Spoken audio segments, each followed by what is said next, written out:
तत्वार्थ सूत्रकर्तारं वन्दे गणेन्द्र संजात मुमा स्वामी मुनीश्वरम्। संजातम नहीं, संजात मुमा स्वामी मुनीश्वरम। फिर उसका म यहाँ आकर फिर वो बाहर निकल आएगा ऐसा। ठीक है, हल जब संधि करेंगे तब की बात है। पांच भावों की क्रमशः चर्चा करते हुए औपशमिक भाव के 2 भेद और क्षायिक भाव के 9 भेदों पर हमने पूर्ण रूप से चर्चा की है। क्षायिक भाव के 18 भेदों में से हमने 4 ज्ञान, 3 अज्ञान, 4 दर्शन और 5 लब्धियों की चर्चा की है। कितने हो गए कुल? 15 भेदों पर हमने चर्चा की। आगे बढ़ते हैं। 3 भेद बचे जो महत्वपूर्ण है। उपयोग को थोड़ा केंद्रित करना पड़ेगा, विषय थोड़ा कठिन आएगा। बारीकी से ध्यान दोगे तो समझ में आएगा, कठिन कुछ नहीं है वैसे तो। वैसे प्रकरण वो थोड़ा जिसको मैं कठिन कह रहा हूँ वो थोड़ा टाइम के बाद आना है। अभी 3 गुणों की चर्चा चलनी है। वैसे 3 भावों की चर्चा चलनी है। क्षापशमिक सम्यक्त्व, क्षापशमिक चारित्र और संयमासंयम, ये 3 भावों की चर्चा करते हैं। क्षापशमिक सम्यक्त्व, क्षापशम की परिभाषा क्या है? सर्वघाती स्पर्धकों का उदयाभावी क्षय, उन्हीं का सदावस्था रूप उपशम और देशघाती स्पर्धकों का उदय बराबर। ये 3 बातों को लेकर क्षयक्षम बनता है। समझ में आ रहा है? समझ में आ रहा है? बोलो, रिपीट करो। ये 3 आपने मतलब उसके भेद बताए, इनसे मतलब कि चार समय जो आपने बताया चार समय उसका भेद बताया, वो ही बनता है। पका रहा है। Stand up.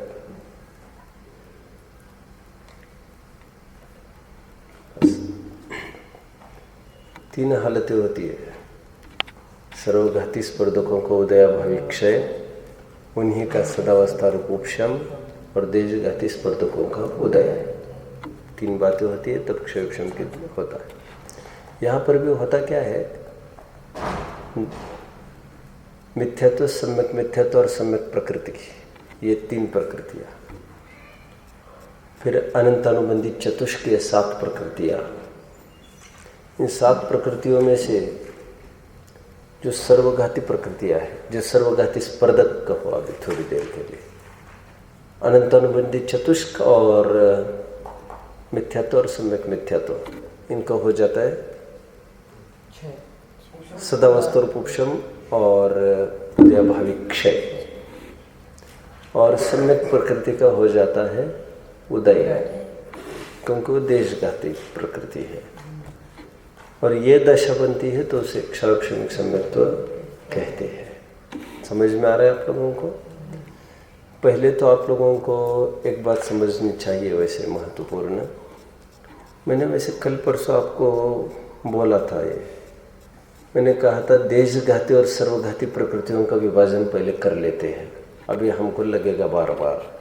टेबल बनाया था हम लोगों ने, कुछ याद आ रहा है कि नहीं? बना अपना नहीं हो, अपन बनाते हैं। मैंने ये कहा था, थोड़ा सा याद करो।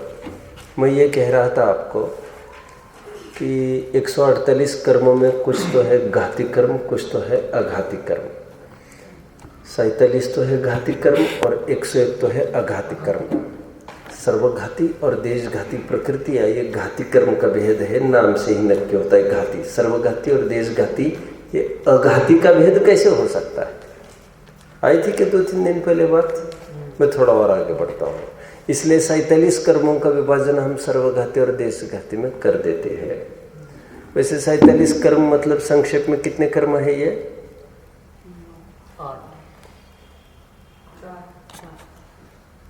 2।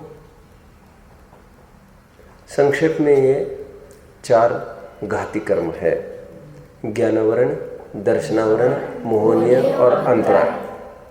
तो आप ऐसा लिख सकते हैं, इसका चार्ट ऐसा बनेगा। एक तरफ आप लिखेंगे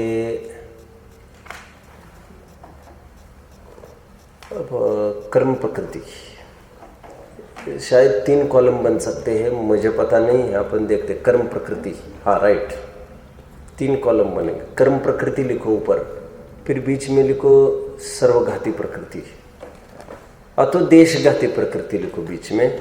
कुछ भी, क्या लिखा है आपने? ओके दिन। और फिर एकदम तीसरे कॉलम में लिखिए देशघाती प्रकृति। ऐसे 3 कॉलम बनेंगे, जिसमें पहला पॉइंट आपको लिखना है पहले कॉलम में ज्ञानावरण। क्या लिखेंगे? ज्ञानावरण। फिर दूसरा पॉइंट पर एक मिनट, सॉरी, ज्ञानावरण है, उस ज्ञानावरण में आप लिखेंगे, ज्ञानावरण में आप लिखेंगे सर्वघाती प्रकृतियों में लिखिए केवल ज्ञानावरण के वहाँ ब्रैकेट में आप 5 करिए। ज्ञानावरण की कुल कितनी प्रकृतियाँ हैं? 5। गुड। फिर आप सेकंड लाइन पर लिखिए, अभी सेकंड लाइन पर दर्शनावरण ब्रैकेट में लिखिए 9। दर्शना, एक लाइन छोड़िए, चलो एक लाइन छोड़िए, बेटर छोड़ो एक लाइन। दर्शनावरण क्या लिखेंगे? दर्शनावरण के आगे 9। फिर एक लाइन छोड़िए, बेटर होगा। मोहनीय कर्म ब्रैकेट में लिखे 28। अब यहाँ पर आपको 2 लाइन छोड़ो, आप टू अवॉइड इनकन्वीनियंस आप 2 लाइन छोड़ो, एक लाइन नहीं नीचे, मतलब कुल 3 लाइन। आप समझ रहे हैं मेरी बात को? बेटर रहेगा। आगे बढ़ते हैं। जो छोड़ सकते हैं फिर एक काम करो, 4 लाइन छोड़ो, 4 लाइन छोड़ लो। लिख लिया? अभी चौथा कर्म लिखो अंतराय। क्या लिखा? अंतराय। वैसे कोई आपत्ति नहीं, किसी स्क्रिबलिंग मत करो, कुछ भी ऐसी दिक्कत नहीं आएगी। अंतराय के आगे लिखेंगे 5। ऊपर जो घाती कर्म लिखा है ना, क्या लिखा है? कर्म प्रकृतियाँ लिखा है क्या? ऊपर लिखो घाती कर्म प्रकृतियाँ लिखो, और ब्रैकेट में लिखो 47।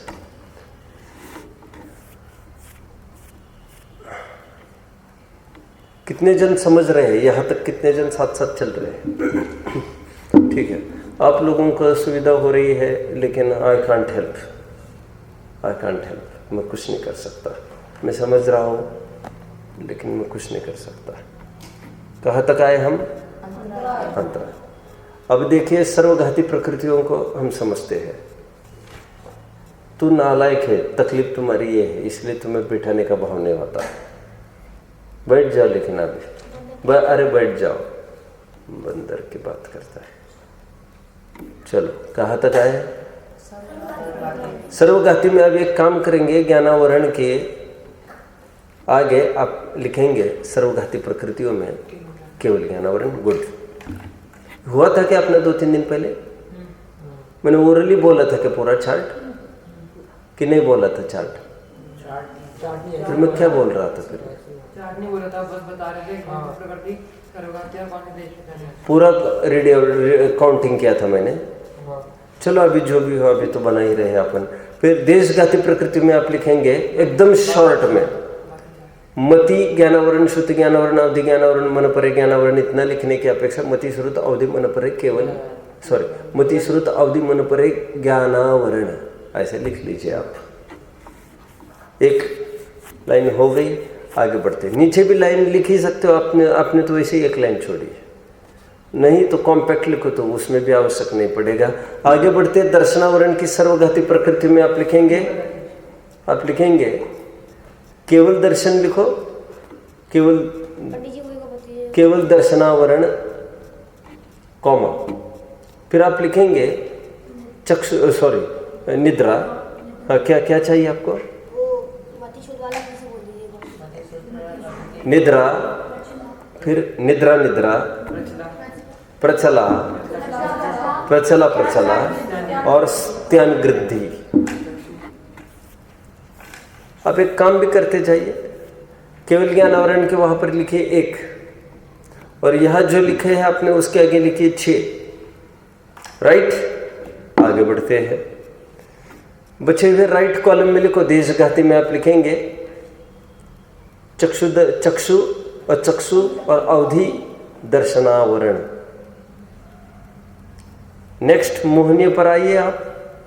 मोहनीय पर सर्वघाती में आप लिखेंगे अनंतानुबंधी क्रोधमान मायलोभ, अप्रत्यक्षावरण क्रोधमान मायलोभ, प्रत्यक्षावरण क्रोधमान मायलोभ। सॉरी, लिखना चालू किया नहीं, लिखा होगा तो भी डजंट मैटर। मैं सोच रहा था दर्शन मोह को पहले लिख दे क्या, तो प्रॉपर लिखना हो तो एक काम करो आप,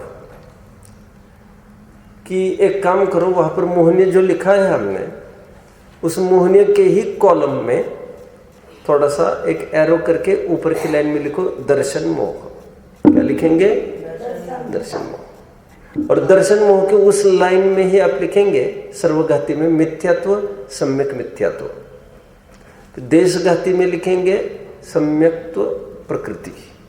बस समझ रहे आप लोग बात को? फिर नीचे क्या लिखेंगे आप? मोहनीय के वहां फिर लिखेंगे अब ऊपर क्या लिखा था ब्रैकेट में?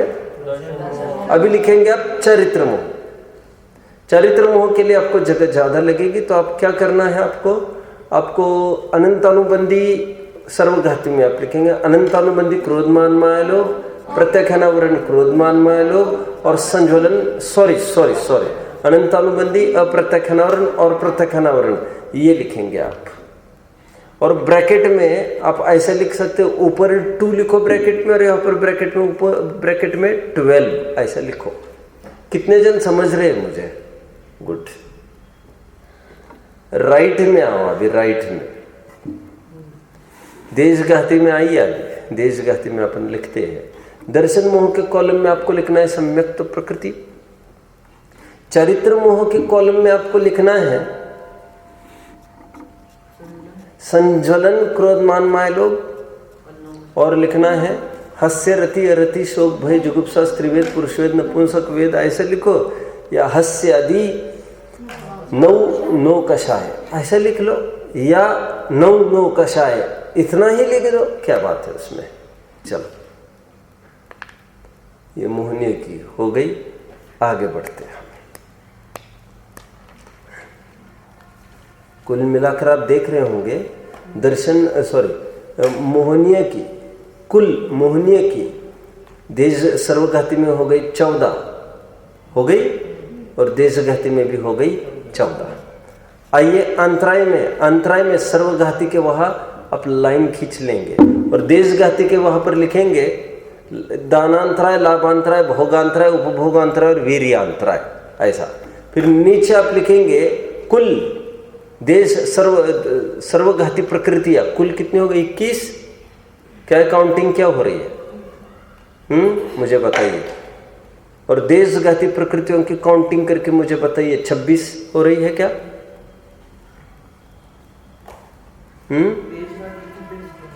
देशघाती 26 हो रही है, और सर्वघाती की 21 हो रही है क्या? बराबर हो रही है। खड़े रहो दर्श। क्या कर रहा है फिर? पजामा बना रहा है क्या, कि धोती बना रहा है? गिन रहे इतना, ऐसा क्या, कौन सा काउंटिंग कर रहा है? बराबर है। आगे बढ़ते हैं। अभी आइए मूल अपने प्रकरण पर आकर रुकिए। सम्यक प्रकृति है, देशघाती प्रकृति है, उसका उदय रहते हुए क्षाभक्षमिक सम्यक्त्व होता है। और ध्यान रखना, क्षाभक्षमिक सम्यक्त्व प्रथमोपशम सम्यक्त्व पूर्वक होता है या द्वितीयोपशम सम्यक्त्व पूर्वक होता है। वैसे तो मिथ्यात्व पूर्वक भी हो सकता है, सादी मिथ्या दृष्टि के। समझ में आ रहा है? पकड़ में आया? सादी मिथ्या दृष्टि के सीधा क्षाभक्षमिक सम्यक्त्व होगा ही ये जरूरी नहीं, लेकिन सादी मिथ्या दृष्टि के क्षाभक्षमिक सम्यक्त्व भी सीधा हो सकता है। क्षाभक्षमिक सम्यक्त्व कैसे अर्जित हो सकता है? या तो प्रथमोपशम सम्यक्त्व वाला क्षाभक्षमिक सम्यक्त्व करे। मैंने आपको 4 अवसर बताए थे प्रथमोपशम सम्यक्त्व के, आपको याद होगा। मैंने कहा था प्रथमोपशम सम्यक्तों का काल अंतर्मुहूर्त है। प्रथमोपशम सम्यक्तों खत्म होते ही यदि मिथ्यात्व का उदय आएगा तो पहले गुण स्थान में जाएगा। अनंत अनुबंधित चतुष्क में से किसी का उदय आएगा, सासदन सम्यक्त नामक दूसरे गुण स्थान में जाएगा। यदि सम्यक मिथ्यात्व प्रकृति का उदय आएगा तो वो जाएगा मिश्र नामक तीसरे गुण स्थान में। और यदि सम्यक्त प्रकृति का उदय आता है तो वो क्षाभिषमिक सम्यक्त रूप हो जाएगा। आप समझ रहे हैं? आगे बढ़ते हैं। द्वितीयोपशम सम्यक्ति जीव भी क्षाभिषमिक सम्यक्ति बन सकता है। आगे बढ़ते हैं। बन सकता है क्यों कहा मैंने? और क्या अवसर है द्वितीयोपशम सम्यक्ति के? मिथ्यात्व में तो जा ही सकता है ना, समझ में आता है? आगे बढ़ते हैं। तो ये क्षाभिषमिक सम्यक्त ऐसा होता है। इसका काल गुणस्थान की हम बात करते हैं। सम्यक प्रकृति का उदय होने से इतनी मलिनता का वह वेदन करता होने से इस क्षाभिषमिक सम्यक्तों को वेदक सम्यक्त भी कहते हैं। इसके कारण इसे चल, मल और अगाढ़ दोष लगते हैं। हाँ? चल मल अगाढ़ दोष सहित होते हैं। क्या आप में से कोई चल, मल, अगाढ़ की परिभाषा बता सकता है? आपको कभी पढ़ाया गया होगा? नहीं पढ़ाया गया, कोई बात नहीं। चल दोष में ऐसा होता है, उदाहरण दिया उसके लिए कि जैसे ये मेरे भगवान, ये शायद मैं ही बता रहा था क्या? ये मेरे, अभी थोड़ा सा लेकिन खुलकर इसलिए बताऊंगा क्योंकि अभी विषय सामने आया है अपने। ये मेरे भगवान, ये तुम्हारे भगवान, ऐसा मेरा तेरा का भेद भगवानों में करता है। ध्यान रखना, लेकिन ये भगवान वितरागी ही भगवान में बात करता है। अन्य सरागी देवों में तो इसकी आस्था ही नहीं है, नहीं तो सम्यक्ति काय का। पकड़ रहे हैं आप? ऐसा होता है उसको, इसे कहेंगे चल दोष। मैंने स्थापित की थी बाप दादाओं ने, तो थोड़ा एकत्व उसमें हो जाता है। उदाहरण आचार्य ने उसके लिए दिया, जैसे नदी की लहर है, बैठो, नदी की समुद्र की कोई लहर है, अप्स एंड डाउन्स निरंतर हो रहा है। ऐसी विविधता होने पर भी एक समुद्र रूप ही है वो कोई गंगा, कोई जमुना रूप नहीं होती। विविधता होने पर भी वो एकता इस अपेक्षा से है कि एक नदी रूप है, एक समुद्र रूप है। कितने जन फॉलो कर रहे बात को? Good good. दोनों उदाहरण में भी समझना, सिद्धांत में भी समझना, ठीक है? जैसे उदाहरण में कहा है तो नदी ना, विविधता होने पर भी एकता। ठीक उसी प्रकार मेरा तेरा रूप विविधता होने पर भी है तो वितरागी ना, तो वितरागी पने का भान उसके है। तेरा कहते हुए भी वो जानता ही इसकी भी वितरागी प्रतिमा है, तो उसमें द्वेष तो नहीं होगा उसको। एक अटैचमेंट की बात कर रहे हैं बस। आगे बढ़ते, चल दोष, मल दोष, शंका आदि जो 25 दोष बताए गए हैं, अभी आप लोग 6 ढाला में पढ़ने वाले हैं। चौथी ढाल में, तीसरी ढाल में, सॉरी, वह मैं अलग से क्या कहूँ, शंका, कांक्षा, विचिकित्सा, मूढ़ दृष्टि आदि, ये 8 दोष कहे हैं। फिर 8 मद कहे हैं, फिर 3 मूढ़ता कही है, 6 अनायतन कहे हैं, ऐसे 25 दोष कहे गए। आगे बढ़ना है, ऐसे कुछ दोष लग जाता है उसको। उसके लिए उदाहरण दिया, जैसे गोल्ड है, सोना है, किट्ट कालिमा से युक्त है, ये उदाहरण उसके लिए दिया। चल, मल और अगाढ़ के लिए एक एक उदाहरण और एक एक सिद्धांत ऐसा मैं बताता जा रहा हूँ। इसको प्रॉपर टेबुलर फॉर्म में ये आ सकता है। चल, मल के बाद अगाढ़ दोष। अगाढ़ दोष में जिस प्रकार कोई वृद्ध चल रहा हो तो लड़खड़ाता चले, हाथ में लाठी है इसलिए, तो उसमें गाढ़ता नहीं है चलने में, प्रगाढ़ता नहीं है, स्टिफनेस, फर्मनेस नहीं है चलने में ही कहना चाहिए। वो एक प्रकार से उसमें एक शिवरिंग होने के कारण ही इज अनस्टेबल, समझ में आता है? तो गाढ़ता नहीं है, बट इतना है कोई गिरता तो नहीं है। दोनों बातें समझना, लड़खड़ाना पर भी गिरता तो नहीं है। ठीक उसी प्रकार अगाढ़ दोष में शांतिनाथ भगवान शांति देते हैं, अमुक भगवान अमुक करते हैं, पार्श्वनाथ भगवान संकट का निवारण करते हैं, आदि आदि ऐसी थोड़ी सी मान्यता करते हुए भी बात को पूरी करो। गिरता नहीं मतलब कहीं ये नहीं मानने लग जाता कि सब पराधीन वस्तु व्यवस्था है, ऐसा भी सब समझ लेना चाहिए। थोड़ा सा कभी ऐसे शिवरिंग अनस्टेबिलिटी हो जाती है। कितने जन समझ रहे इस बात को? चल मल और अगाढ़ दोष को मैंने समझाया एक स्वाभाविक सम्यक्त्व के होता है। अभी काल की थोड़ी सी बात करते हैं, हे उपादेयता की भी बात करते हैं। इसको हे उपादेयता में कहेंगे हाँ ये उपादेय है, एक देश उपादेय है, प्रकट करने योग्य है, अनंत काल तक रहता नहीं, इसलिए पूर्ण उपादेय इसको नहीं कहेंगे। इसका काल कितना है तो काल इसका कहेंगे, बोलो कोई प्रश्न हो। इसका काल की चर्चा करते हैं। एक बार क्या तुमने क्या सुना? क्या सुना तुमने? मुल्क में क्या नहीं समझ में? उदाहरण की सिद्धांत, उदाहरण समझ में आ गए? ध्यान नहीं है। क्षाविष में कितने जन ने सुना है बराबर चलमलागढ़ को? नोट कर पाए ही नहीं होंगे, ये तो हो सकता है, लेकिन आपने सुना नहीं, समझाने की तो गुंजाइश नहीं होना चाहिए। मल में तो ये कहा था 25 दोष में कोई एक आध मल लग जाता है। दोष कहे सम्यक्त्व के दोष, इस साल आपको पढ़ना है, शंका कांक्षा विचिकित्सा आदि तीसरे ढाल में। और सोने का उदाहरण दिया था किट्ट कालीमा का। दिखता तो गोल्ड ही है, समझ में आ रहा है कि माइन्यूटली देखो तो कहीं थोड़ी सी इंप्योरिटी रह सकती है, ऐसा वैसे है तो सम्यक दृष्टि 41 प्रकृतियों का निरोध करेगा। क्षाविक सम्यक्त्व भी थोड़ी सी इंप्योरिटी है उसमें। आगे बढ़ना है। इंप्योरिटी होने के कारण ही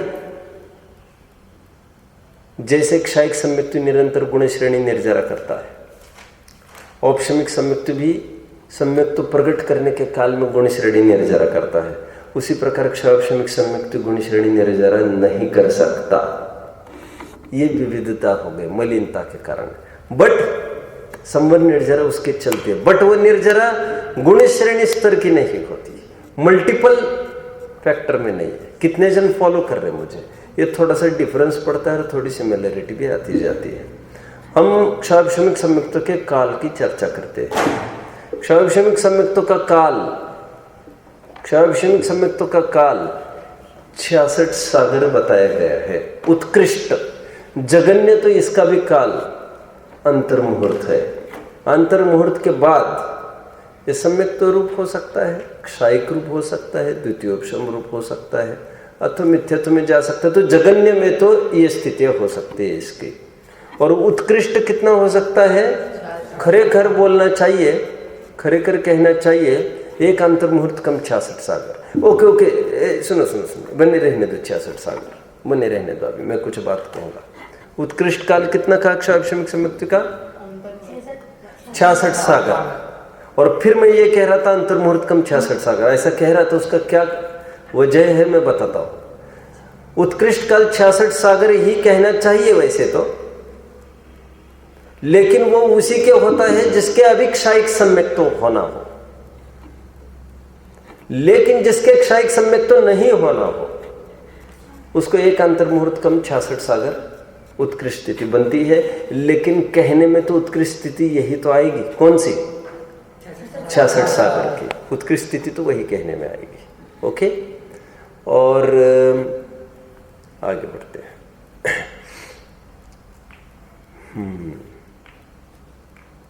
ऐसा भी हो सकता है एक अंतर्मुहूर्त कम 66 सागर काल भोगे क्षावक्षमिक सम्यक्त्व का, फिर आए तीसरे गुण स्थान में, फिर क्षावक्षमिक सम्यक्त्व हो, और फिर अंतर्मुहूर्त कम 66 सागर भोगे, ये भी हो सकता है। तो कुल मिलाकर लोग ये कहते हैं हो तो गए फिर 132 सागर भोग सकता है अंतर्मुहूर्त कम, वो गौन करो 132 सागर। लेकिन इसको नहीं कहेंगे ऐसी स्थिति 32 सागर 132 सागर की, क्यों? अंतर्मुहूर्त काल व्यतीत हो गए ना। इसको हम ज्यादा तो ज्यादा ये कह सकते हैं मिथ्यात्व की उत्कृष्ट विरह काल। मिथ्यात्व का उत्कृष्ट विरह काल 132 सागर है। विरह काल मीन्स गैप, वियोग। इतना काल होगा ज्यादा से ज्यादा, मिथ्यात्व में न आते हुए इतना काल बाहर रह सकता है। कितने जन फॉलो कर रहे इस बात को? कितने जन चाह रहे इस पर थोड़ा फोकस होना चाहिए कि समझ रहे हैं? फोकस मतलब रिपीटेशन, कितने जन चाहते हैं? Not focus I am talking about. क्या कहा मैंने? कुछ लोग ये कहते हैं कि स्वाभाविक सम्यक्त की उत्कृष्ट स्थिति 132 सागर की है, बट ऐसा नहीं है। 66 सागर ही उसकी उत्कृष्ट स्थिति है।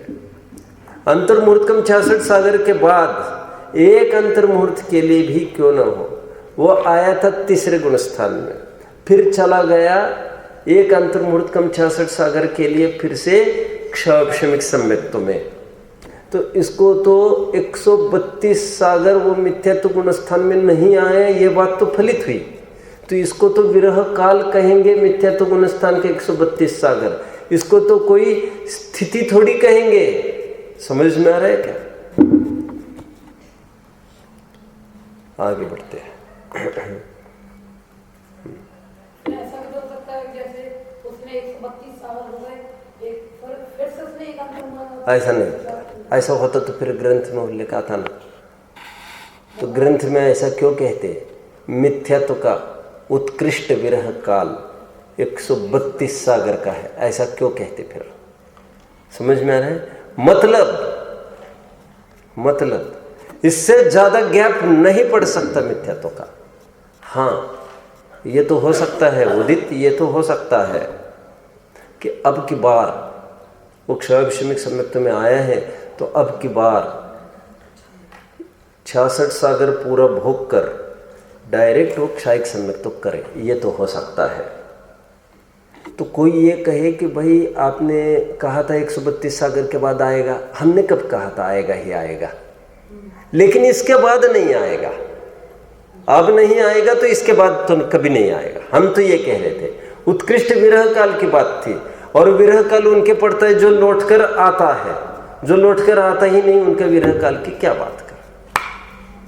समझ कितने जन रहे बात को? ठीक है। हाँ, इसका अर्थ तो ये निकलता है कि अगर किसी जीव को क्षयिक सम्यक्त्व हुआ तो वो 66 सागर के अंदर ही निर्वाण को प्राप्त हो जाएगा। प्रश्न नहीं समझ पा रहा हूँ। मतलब जैसे आपने कहा कि 66 सागर तक वो मिथ्यात्व से मतलब सम्यक्त्व में रह सकता है, उत्कृष्ट काल है। तो मतलब अगर किसी को क्षयिक सम्यक्त्व दर्शन हो गया तो वो 66 सागर के अंदर ही मोक्ष प्राप्त करेगा, नहीं तो अगर उससे ज़्यादा हुआ तो फिर। चलो आगे बढ़ते हैं। ये 66 सागर कैसे व्यतीत करता है कि बात करते हैं। क्या कहा? 66 सागर कैसे व्यतीत करता है क्षाभिषमिक सम्यक्त्व? इसका वर्णन धवल ग्रंथ में भी आया है, सर्वार्थ सिद्धि में भी आया है। 66 सागर की स्थिति ऐसी पूरी करता है, उसमें आया है। मान के चलो मनुष्य पर्य में क्षाभिषमिक सम्यक्त्व का काल उसका 25 वर्ष का बीता, तो 25 यहाँ पर 25 वर्ष बीत कर फिर देव आयु मान के चलो उसने बांधी 25 वर्ष कम 2 सागर की, गेटिंग? उतनी आयु को लेकर वहां पर चला जाएगा 2 सागर। टोटल कितना हो गया अभी? 2 सागर। फिर वो मान के चलो 100 वर्ष की आयु लेकर फिर मनुष्य में आया, राइट?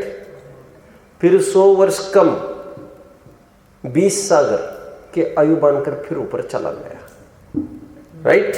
कुल कितना हुआ? 22 सागर। ऐसा करते करते 66 सागर पूरा करेगा। कितने जन समझ रहे बात को? देव मनुष्य इसी विधि से 66 सागर अपने पूरा करता है। एक क्षाभिषमिक सम्यक्त्व का उत्कृष्ट काल हमने बता दिया। अब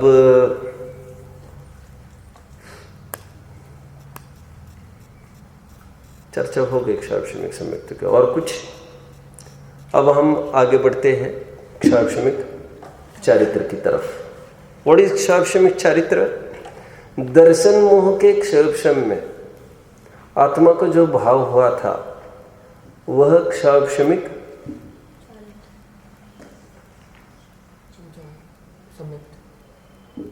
सम्यक तो था।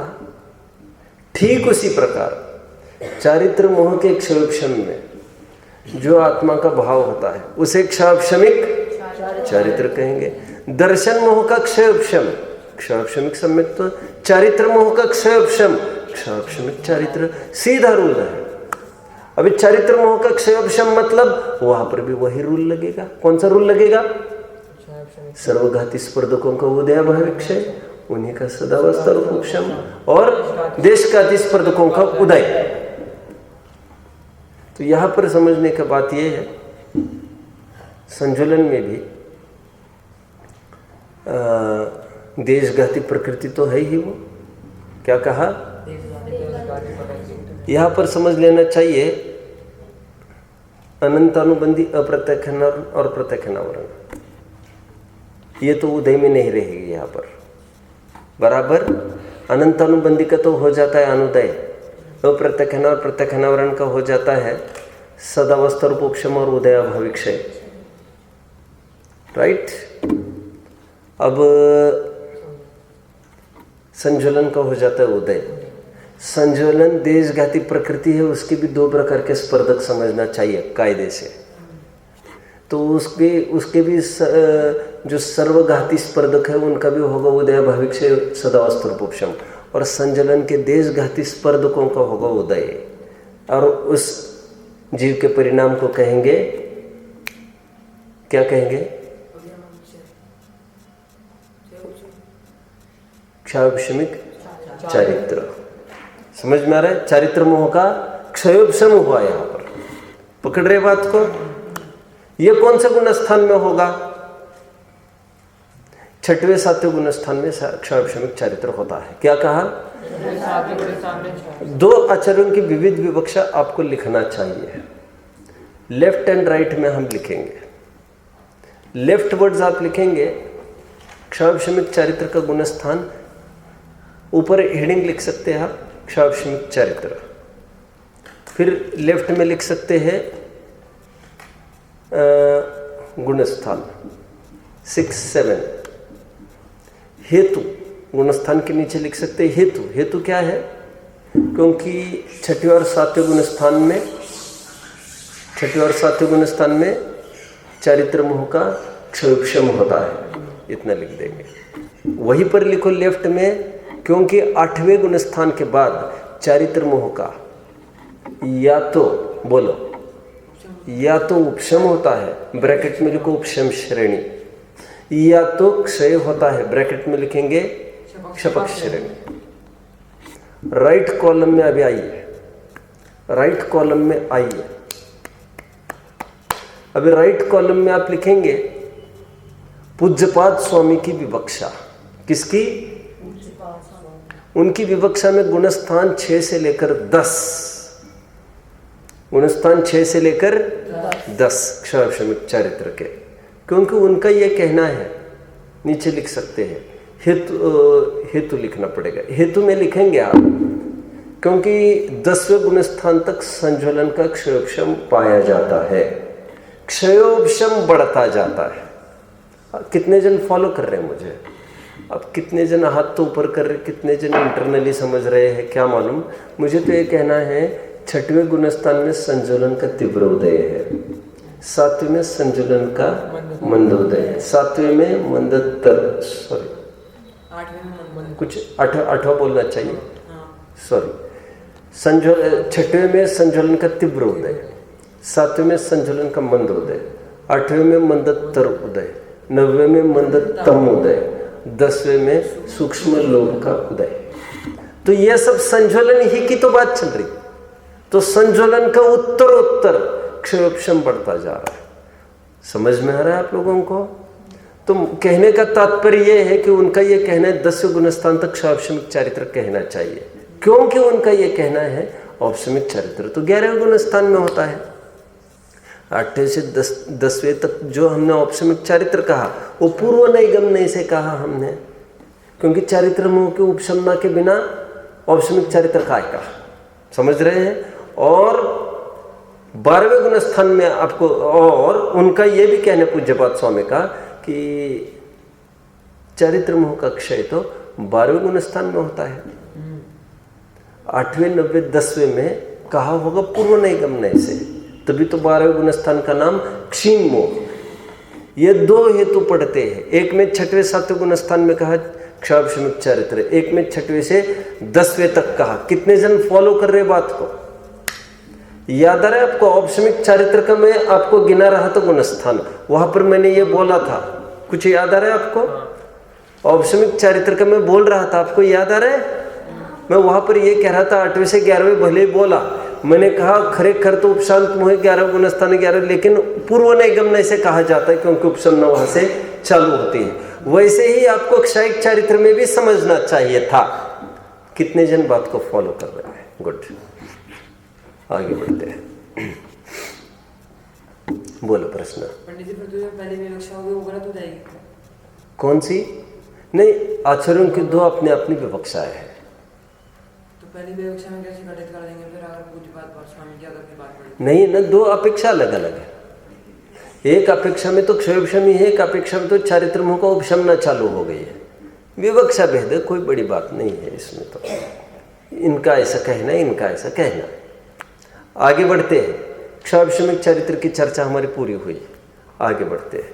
पंडित जी, हाँ, अगर जैसे जो पहली विवक्षा है, अगर वो भी अगर उपशम श्रेणी चढ़े तो उसमें जो पूज्यपाद स्वामी ने कहा है तो वो आचार्य भी क्या यही कहते हैं? हाँ, पूज्यपाद स्वामी की दृष्टि से भले 8वें 9वें गुणस्थान में होगा ऑप्शन। ये पूज्यपाद स्वामी की दृष्टि में तो क्षयोपशमिक चारित्र ही है 8वें 9वें 10वें में, भले ही श्रेणी चढ़े। श्रेणी तो चढ़े गई, उसके बिना काहे से गुणस्थान बनना हो। आगे बढ़ते हैं। अंतिम भाव क्षयोपशमिक भाव का 18वां भाव कौन सा? संयम असंयम। अभी जोर आपको यहां लगाना है। एक प्रश्न है आप सबको, संयम असंयम कौन से गुणस्थान में होता है? ये तो शायद कोई भी बताएगा। संकित बताओ, संयम असंयम कौन से गुणस्थान में होता है? संयम असंयम कौन से गुणस्थान में होता है?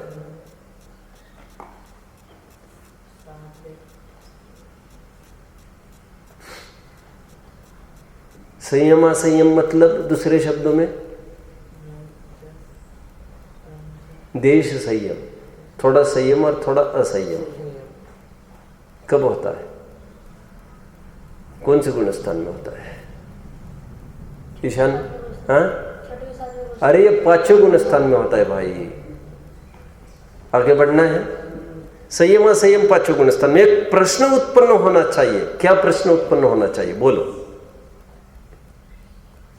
जब क्षयोपशमिक चारित्र भी चारित्र मोह संबंधी क्षयोपशमिक भाव है और संयम असंयम भी चारित्र मोह संबंधी क्षयोपशमिक भाव है, तो दोनों को अलग अलग से क्यों गिनाया है?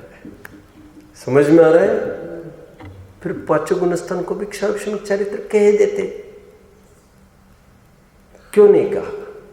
संयम असंयम कहा, वो भी तो चारित्र मोह का क्षयोपशमी ही है ना। तो दो टुकड़े क्यों किए अलग से? प्रश्न कितने जन फॉलो कर रहे हैं अभी? ये थोड़ा सा पॉइंट समझने लायक है, मैं ये कह रहा था। क्या उत्तर दोगे? उत्तर तो नहीं दे पाओगे लाल मेरे। अवसर तो दूंगा तुम्हें, अवसर तो दूंगा। क्या बोल रहे? काला?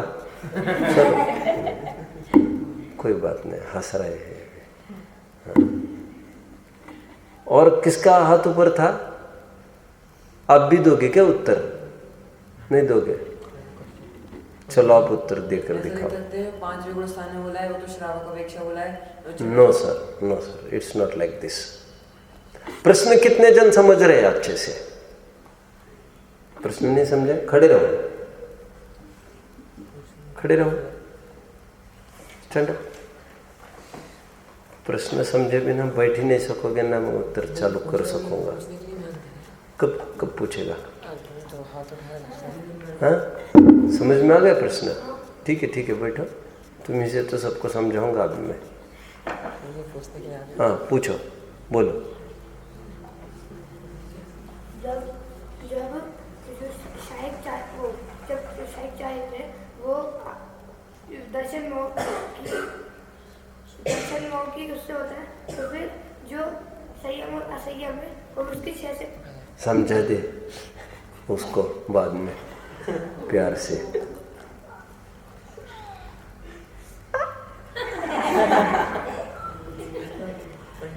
हाँ,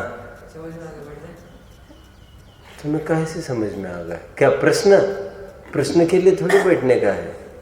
उत्तर देता तब तो मैं सोचने वाला था, कहाँ से बैठ जाए। और तुम लोग लेट आने के बाद इनको नहीं लगेगा क्या हम पागल हैं? हम आने को 1 मिनट में, हम भी आ जाए। 4 मिनट वो आए तो हम 6 मिनट आएंगे। जा रहे उठ रहे निकलो आगे। कुल्फी वाला मिल गया, कपिल मिल गया, रस वाला मुफ्त में, क्या मतलब है? प्रश्न ये है, मैं रिपीट करता हूं, जब क्षारक्षमिक चारित्र भी चारित्र मोह के क्षयक्षम संबंधी उत्पन्न हुआ भाव है, संयम असंयम भी चारित्र मोह के क्षयक्षम के निमित्त से उत्पन्न हुआ भाव है। तो दोनों चारित्र मोह के क्षयक्षम से ही उत्पन्न हुए भाव है, तो दोनों को अलग अलग क्यों रखा गया है? समझ में आ रहा है? चारित्र मोह का जैसे हमने औपशमिक चारित्र में देखा था, चारित्र मोह को उपशम एक भाव कर दिया था उन्होंने। यहाँ पर भी चारित्र मोह का क्षयक्षम कहकर क्षारक्षमिक चारित्र एक रख देते। संयम असंयम अलग सा क्यों लिखा, जबकि क्षारक्षमिक भाव के ही भेदों में उसको भी गिना रहे। चारित्र मोह का ही है वो भी क्षारक्षम, दर्शन मोह का तो है नहीं जो क्षारक्षमिक सम्यक तो कहे। अब कितने जन समझ रहे हैं बैठे वालों में से? ईशान भाई बताओगे? हाँ, हाथ भी ऊपर करता है। और फिर है क्या बोल रहे हैं? आधा हाथ। आधा हाथ।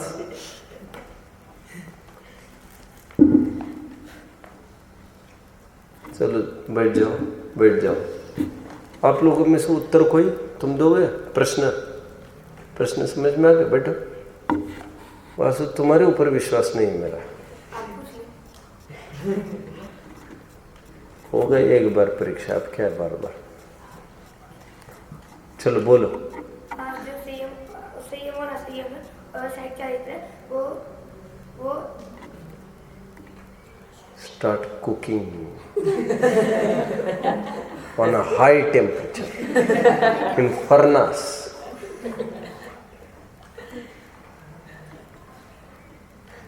देखो देखो, कॉन्फिडेंस तो दुनिया का रखता है आदमी। हाँ, आने दो आने दो।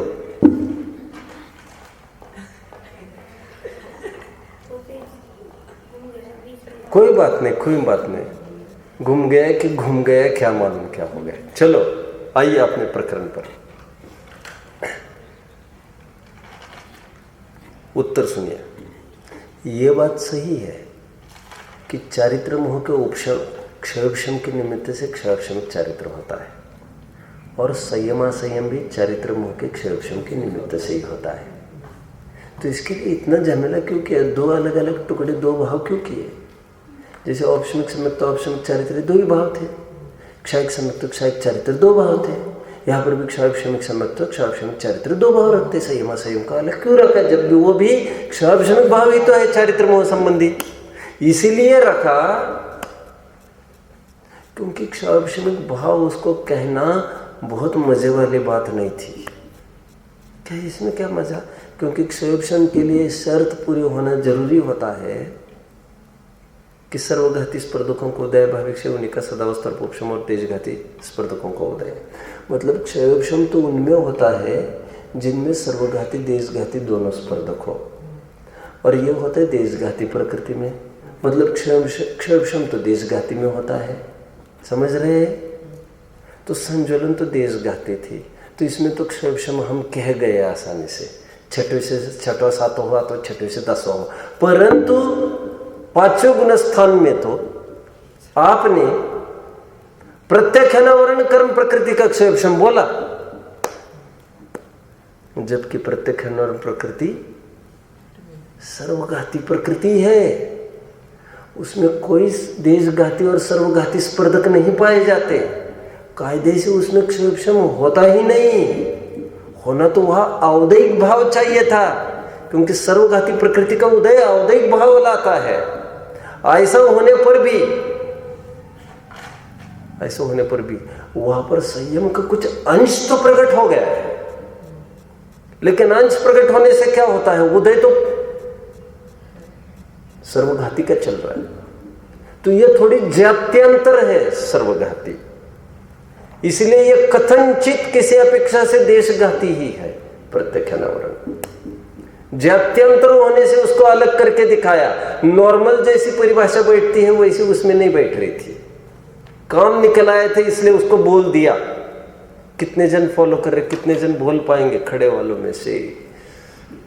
अवसर उनको दिया जा सकता है बैठने का। तुम रोजाना लेट आते हो इसलिए तुम्हारी नालायकगिरी देखकर मुझे बिठाने का भाव नहीं आ रहा है। वैसे अभी जिनवानी सामने है, मुझे कई दफे भाव आए या बच्चा अच्छा है इसको बिठा देंगे, लेकिन नो, रूल इज रूल।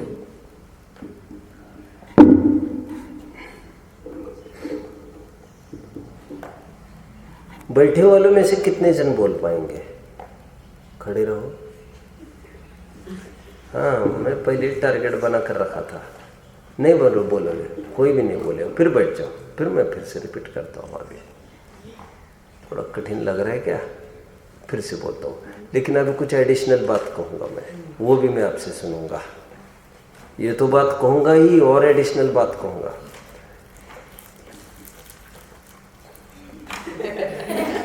हाँ उदित, क्या बात, मुझके मुंह मत लग हैं?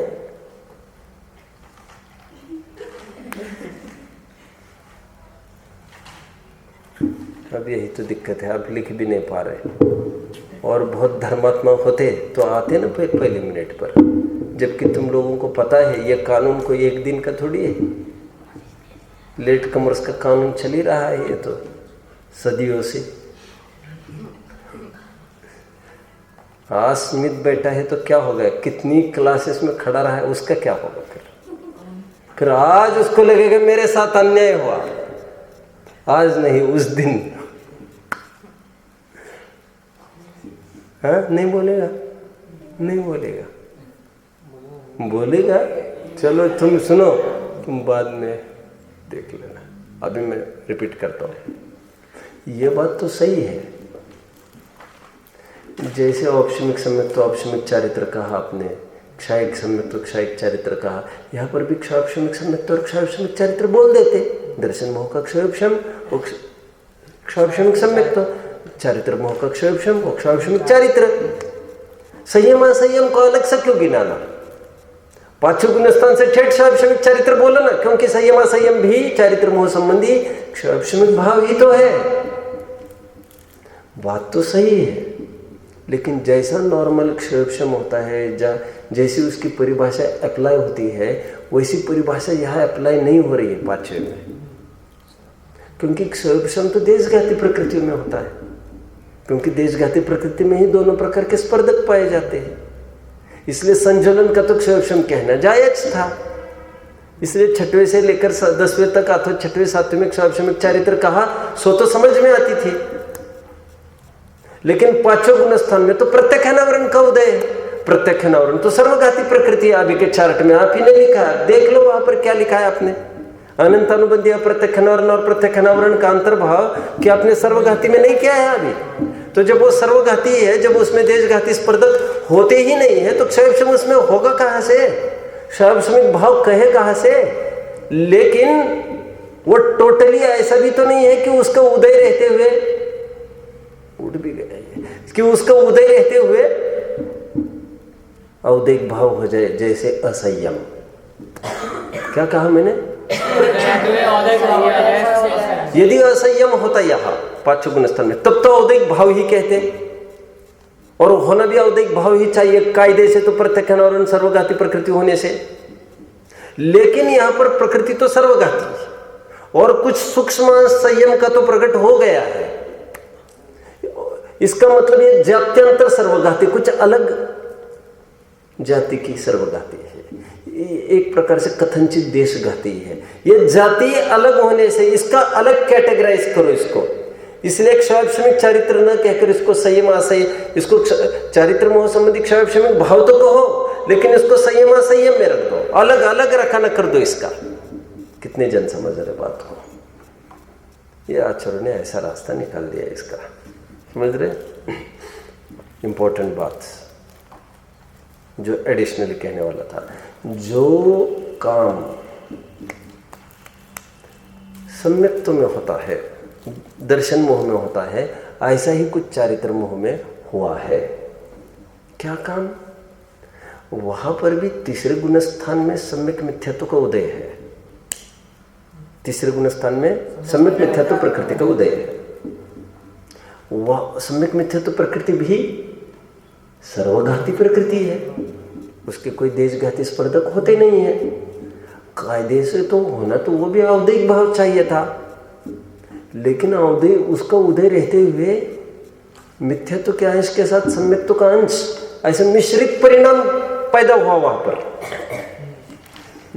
सम्यक्त्व की धारा आ गई ना उस परिणाम में, तो ये भी एक अजब गजब बात हो गई। इसलिए सम्यक मिथ्यात्व प्रकृति को भी जात्यंतर सर्वघाती कहना पड़ा और उस भाव को भी क्षाभशमिक भाव टाइटल देना पड़ा। दर्शन मोह में जैसे सम्यक मिथ्यात्व प्रकृति के साथ हुआ है, चारित्र मोह में वैसे ही प्रत्यक्षान और प्रकृति के साथ हुआ है। यदि मिथ्यात्व का उदय होता तब तो उसका उदय के भाव कहते हैं, समझ रहे हैं? यदि सम्यक प्रकृति का उदय है तो उसको तो क्षाभशमिक भाव कह रहे हैं, तो उसमें तो कोई वांधा नहीं, एक में तो मिथ्यात्व होगा, एक में तो सम्यक्त्व होगा। लेकिन ये सर्वघाती का उदय रहते हुए उदय भाव नहीं कहा ना, सम्यक्त्व की बात कर रहा हूं। सो ही चारित्र में ना असंयम है ना संयम है, देश संयम कुछ मिश्र धारा होने से भी क्षाभशमिक भाव का, और उदय तो सर्वघाती का चल रहा है। कितने जन समझ रहे हैं? एडिशनल पार्ट रिपीट कौन करेगा? समय बर्बाद करते हो तुम लोग। तुम रिपीट कर पाओगे? तुम तो कर लोगे वैसे, तो तुम तो बैठ जाओ। चलो यार, ज्यादा खुश होने की आवश्यकता नहीं है, मेहनत की बात है। जितना कहा है जैसे, हाँ पूरा नहीं, पूरा नहीं, पूरा नहीं, पूरा, लेकिन तुम्हें खड़ा ही रखना ठीक है ऐसा लग रहा है। बैठ जा, लेकिन चलो क्या करते। अटेंशन तो है तुम्हारा चुस्ती से, लेकिन क्या कर सकते हैं।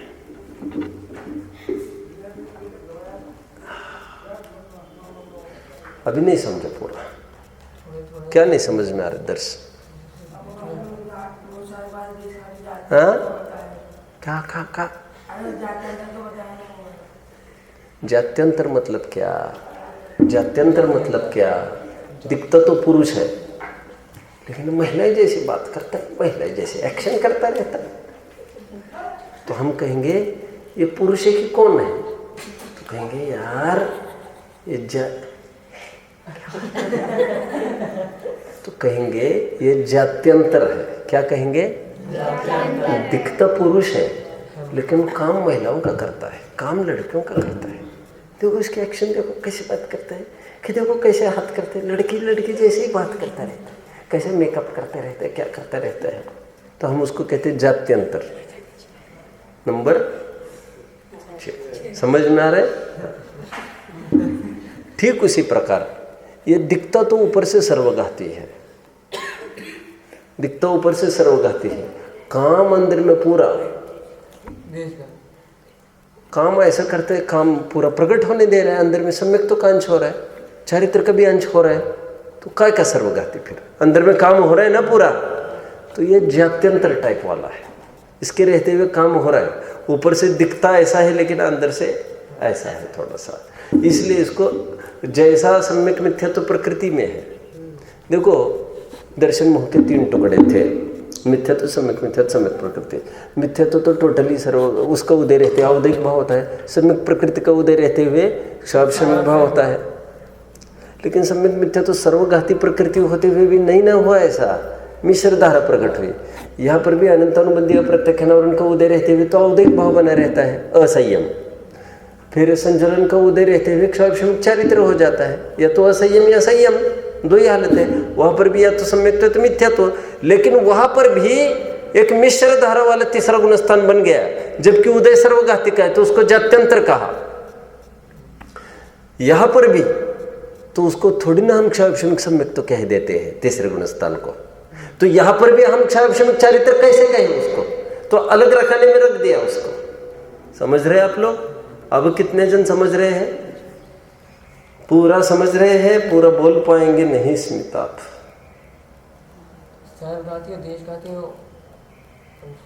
क्या सर्वघाती? जैसे औदय आपने औदय भाव बोला सर्वघाती की, उसमें सर्वघाती का तो सर्वघाती वो प्रकृति है, लेकिन उसमें बीच में देशघाती चलता आ रहा है। हाँ, वो मिश्रधा चलती आ रही है। सर्वघाती का उदय है। जीव में होना तो कायदे से औदैक भाव चाहिए, पूर्ण मलिनता। वो जो बीकर वाला उदाहरण दिया था, पूरी मिट्टी वाला होना तो वैसा चाहिए, लेकिन भाव तो मिश्र हो रहा है यहाँ पर। इसका मतलब ये दिखता पावरफुल है लेकिन है नहीं ऐसा, ही जात्यंतर है। इसलिए इसको अलग रखने में जात्यंतर सर्वघाती, प्रकृति दर्शन मोह में सम्यक मिथ्यात्व है, चारित्र मोह में प्रत्यक्ष अनावरण है। समझ रहे बात को? इसलिए संयम असंयम को अलग से रखने में रखा। क्षयोक्षमिक भाव में क्षयोक्षमिक चारित्र होते हुए भी अलग उसको जगह दे दी। समझ में आ रहा है? अच्छा, पूरा बोल पाओगे? बोलोगे कि लड़खड़ाओगे? पूरा बोलोगे? पिछली बार कम मार्क्स आए तुमको, आगे बढ़ना चाहिए तुमको, ऐसे थोड़ी चलेगा। जो धर्म में आगे है उनको हर सेक्टर में आगे रहना जरूरी है। धर्म के प्रभाव ने यदि करने हो तो मजबूत लोग ही उसको कर सकते हैं। समझ में आता है? तो फिर बाकी फील्ड में तुम ऐसे कमजोर रहोगे तो फिर मजा नहीं आएगा। Should be extraordinary. धर्म के प्रभाव न करने वाले जीव एक्स्ट्रॉर्डिनरी होने चाहिए। समझ में आता है? जो फालतू बातों में उलझते हैं बच्चे, वे भी जितना स्कोर कर सकते हो उनसे ज़्यादा स्कोर हमको करते आना चाहिए।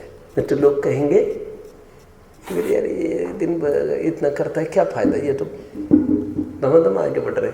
लोक में ऐसा कहेंगे, सज्जन तो ऐसा नहीं कहेंगे। सज्जन तो पुण्य पाप की ही स्थिति को समझते हैं, बट लोक में अप्रभाव रोकने के लिए हमको मेहनत करनी पड़ेगी। समझ में आ रहा है कि मुझे क्या कहना कि नहीं? अरे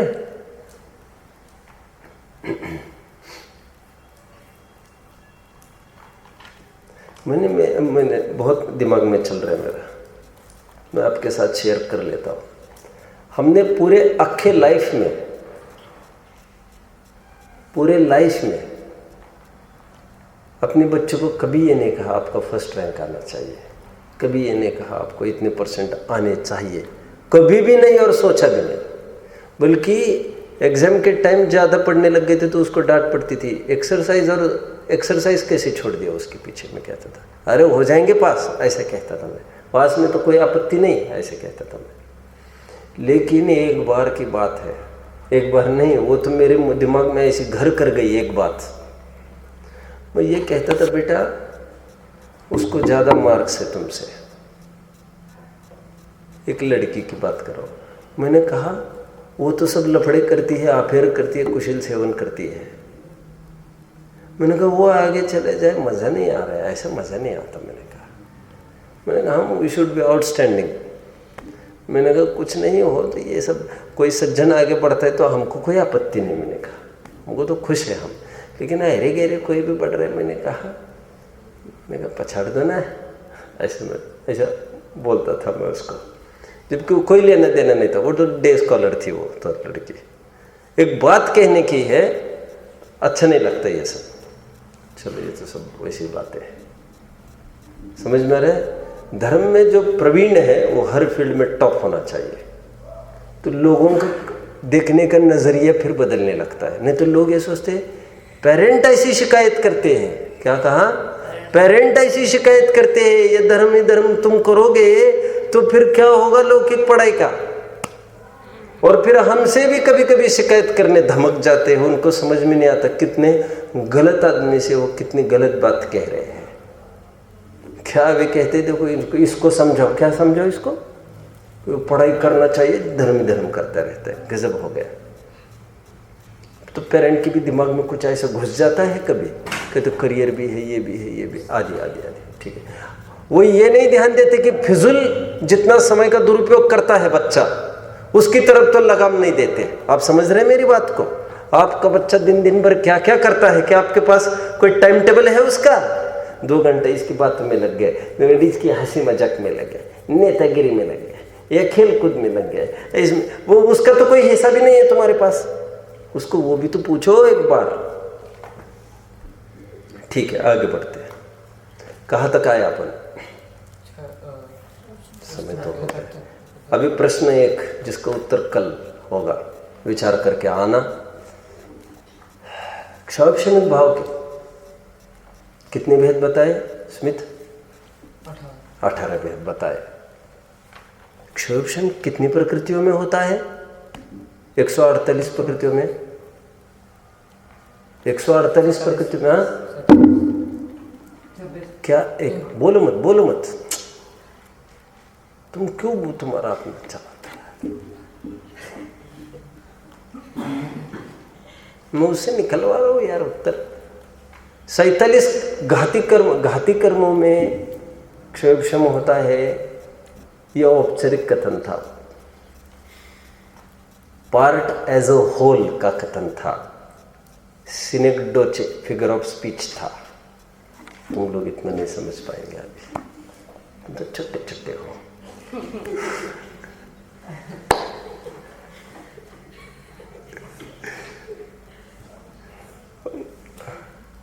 अभी तो अपने पास सीमित समय में मुझे बहुत सिलेबस लेना है। एक्चुअली मुझे बताया गया है कि 1 महीने में आप पूरा तत्वज्ञान ले लो, नहीं तो मैं आपको ग्रामेटिकल भी अच्छा नॉलेज दे देता, फिगर ऑफ स्पीच के कैसे रूल्स होते हैं। तो part as a whole and whole as a part, उसको सिनेक्डोचे फिगर ऑफ स्पीच कहते हैं। फिगर ऑफ स्पीच होते हैं ना, सिमिले होता है, मेटाफर होता है, जानते हो ना, एलिट्रेशन होता है, रिपीटेशन होता है, हाइपरबोले होता है, जानते हैं आप लोग ये सब। तो उसी प्रकार सिनेक्डोचे भी एक होता है। आप लोग नहीं पढ़ रहे ना इसको, नहीं पढ़ रहे। तुम तो 10-5 पढ़ते होंगे ओनली। कितने पढ़ रहे हैं आप लोग? 7 पढ़ते हैं बस। हम तो 30-35 पढ़ाते थे हमको, 10वीं तक हमको इतना पढ़ाते थे। और मास्टर था हमारा टीचर, मास्टर, वो तो मुँह जबानी उसको पुस्तकें वगैरह याद थी। रेनिन एंड मार्टिन वगैरह पुस्तकें उसको मुँह जबानी याद थे। ऐसे पुस्तकें खोलता वोलता नहीं था वो आदमी। ऐसा घूमते उसको 5 ट्रेजेडी कंठस्थ थी शेक्सपियर के, घूमते घूमते सब उसी के उदाहरण देता था वो, मास्टर था वो तो। ठीक है, part as a whole and whole as a part. क्या कहा? जल को कहना ये समुद्र है, ये नदी है। जल, बहुजल का कोई लाइन याद आ रही है आपको? बहुजल,